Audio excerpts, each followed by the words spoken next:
নমস্কার বন্ধু, আমার চ্যানেলে সকলকে জানাচ্ছি স্বাগতম। আজকের ব্লগটা আরম্ভ করছি এখান থেকেই। শুনু চলে গেছে পড়তে, আপনাদের দাদা গিয়ে দিয়ে এসছে। সকালবেলা সমস্ত কাজ কমপ্লিট। শুনু যেদিন পড়া থাকে সেদিন একটুখানি ভোরবেলা উঠে পড়তে হয়। অনেক দিন পর আজকে গেছিলাম ছাদে এক বালতি জল নিয়ে, সকাল সকালে একদম দিয়ে চলে এসেছি। আর এই যে দেখুন আমাদের আশেপাশে মাঠেগুলোতে সব আলু এখন খোলা হচ্ছে। একটা একটা মাঠ সব পরিষ্কার হয়ে যাচ্ছে। আজকে ওই মাঠটাই খোলা হচ্ছে। এই যে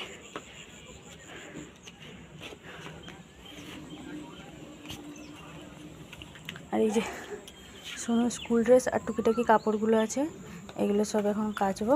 জানি না আমাদের কবে এই যে স্বপ্ন পূরণ হবে, সজলধারায় আবার জল পড়বে। একটা দিন দিয়েই বন্ধ করে দিয়েছে। সেদিনকে খুব আনন্দে আমি ভিডিওটা করেছিলাম, মনে হচ্ছে সেই জন্যই মনে হচ্ছে বুঝতে পেরে ওরা বন্ধ করে দিয়েছে, যে ভিডিও করে ছেড়ে দিচ্ছে, ওই জন্য আর জল দেওয়া যাবে না। মা চলে গেছে ওখানে আমাদের বাগান থেকে কিছু আনবে। ও মা, কি আনবে গো?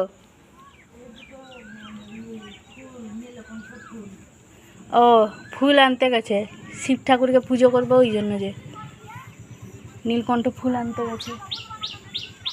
আসতে ওখানটা উঠতে পারবে না। তো চলুন, ওইদিকে ভাতটা বসিয়ে দিয়ে এলাম।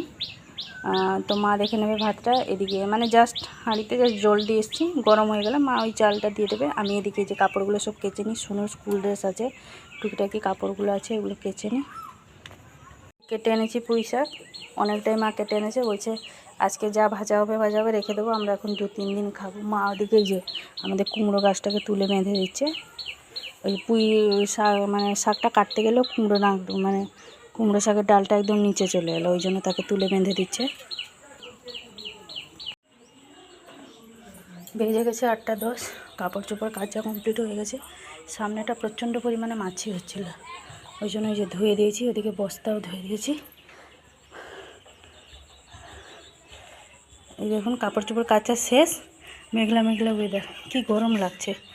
কেচে কুচে দিয়েছি, জানি না শুকনো হবে কি না হবে। গেছে 8টা 50 মতন। আপনাদের দাদা চলে গেছে ওদিক থেকে বাজার করে, শুনুকে নিয়ে আসবে। শুনুকে এখনও ফোন করেনি। আমার এদিকে চান পুজো সব কমপ্লিট। মা ওদিকে পুঁই ডাঁটা আলুটা মশলা দিয়ে ভেজে নিয়েছে, ভাত হয়ে গেছে। এখানে এই যে বাইরেটা বসে রসুন আর আদা ছাড়াচ্ছে। মায়ের বলছিলাম না, নার্ভের প্রবলেম, পা ছড়িয়ে সবসময় কাটতে বসে। এখানে বসে মা বাইরেটা ছাড়াচ্ছে। মেঘলা মেঘলা ওয়েদার করেছে, কিন্তু প্রচণ্ড পরিমাণে গরম লাগছে। আকাশে একদম কালো করে এক জায়গায় জমাট বেঁধে গেছে মেঘটা। একটু আগে রোদ বেরিয়েছিল, আবার এখন অন্ধকার। শুনুর জুতোটা শুকনো হবে কি না হবে, হোক চাই না হোক। আর এক জোড়া তো আছে, যে শুকনো না হলে ওইটাই পরে চলে যাবে। দেখুন আকাশটা কীরকম দেখা যাচ্ছে, একদম ঘন কালো মেঘ পুরো জমাট বেঁধে আছে। একটা বৃষ্টি হলে তবে গিয়ে ভালো লাগবে, প্রচণ্ড পরিমাণে গরম লাগছে।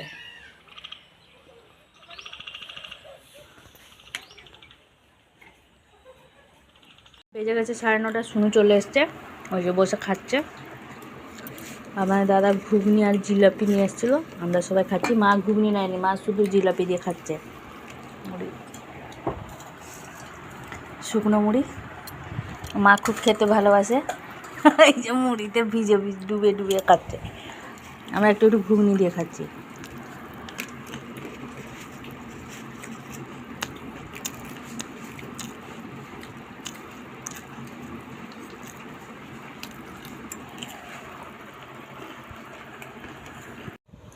এই যে এদিকে পাঁপড়গুলো নিচে সব শুকনো দিয়েছি, এখানটা রোদে। বিকালবেলা সব একটুখানি চা খাওয়ার সময় ছেঁকে দিলে সব খাবে। আপনাদের দাদা নিয়ে এসছে,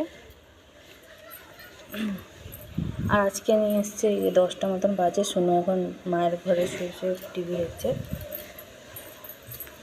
চিকেন নিয়ে এসছে, আর নিয়ে এসছে ঘেঁড়ি নিয়ে এসছে। মানে আমাদের বাড়িতে সবাই খায়, শুধু মা আর আমি, আমরা দুজনে খাইনি। এখন এই যে টোস্ট বিস্কুটগুলো নিয়ে এসেছিলো, তাকে সব রাখলাম।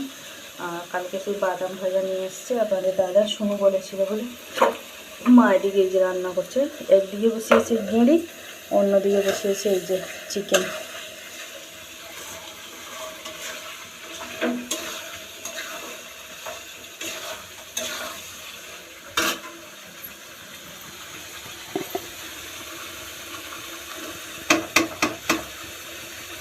এই যে 11:40 মানে 35 বাজে। সোনাই চান করতে যাবে, তখন থেকে বলে বলে এখন যাচ্ছে। জলটা ভরে দিয়ে এসেছি, জল গরম করছি।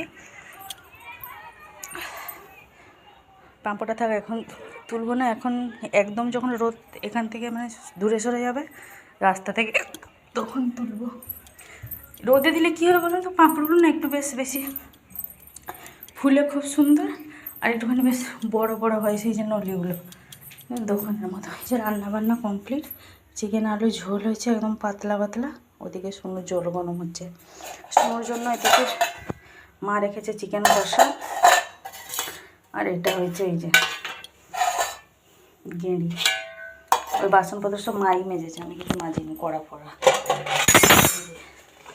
পুঁই ডাঁটা আলু ভাজা হয়েছে। এগুলো হচ্ছে আমাদের আজকে দুপুরে লাঞ্চের মেনু। আমাদের বাড়িতে তো গেঁড়ি সবাই খায়, শুধু মা আমি দুজন বাদে, বাকি সবাই খায়। এগুলো হচ্ছে দুপুরে লাঞ্চের মেনু।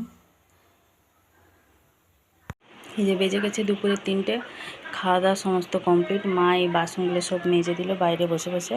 আমি ওই ফাঁকে ছাদ থেকে সব কাপড়গুলো তুলে এনে রেখে দিয়েছি ভাঁজ করে। 2-4 বোতল জলও রেখে দিলাম ফ্রিজে। আপনাদের দাদা সবসময় এসে বাড়িতে এসে ফ্রিজের জল খুঁজবে, তো রেখে দিয়েছি। আর সোনু তো এখন ওই ঘরে টিভি দেখছে। দুপুরবেলায় আটা ফাটা সব মাখিয়ে দিয়ে চলে এসেছি, এখন একটুখানি বসবো। আজকে দেখতে দেখতে অনেকটা বেলা হয়ে গেছে, পুরো 3টে বেজে গেলো কাজ সারতে সারতেই দুপুরে। গেছে বিকালে 4:30। পাঁপড়গুলো ভাজবো, ওইদিকে চাটা বসিয়েছি।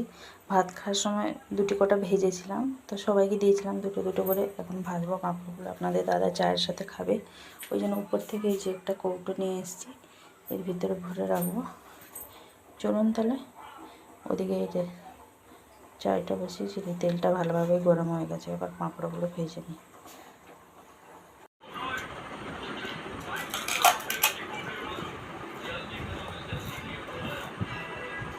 বেজে গেছে 6:20, সন্ধ্যের সমস্ত কাজ কমপ্লিট। সন্ধ্যেও দিয়ে দিয়েছি, বসে পড়েছি এখানে লজেন্স করতে। শুনো এই যে আঁকছিল, আঁকাটা করছিল বসে বসে। তো আজকে আর ভিডিওটা বেশি বড় করছি না, আজকে এই পর্যন্তই। আবার দেখা হচ্ছে আপনাদের সাথে আগামীকাল আরেকটি নতুন ব্লগ নিয়ে। সবাই ভালো থাকবেন। ভিডিওটি আমার ভালো লাগলে লাইক দেবেন। নমস্কার।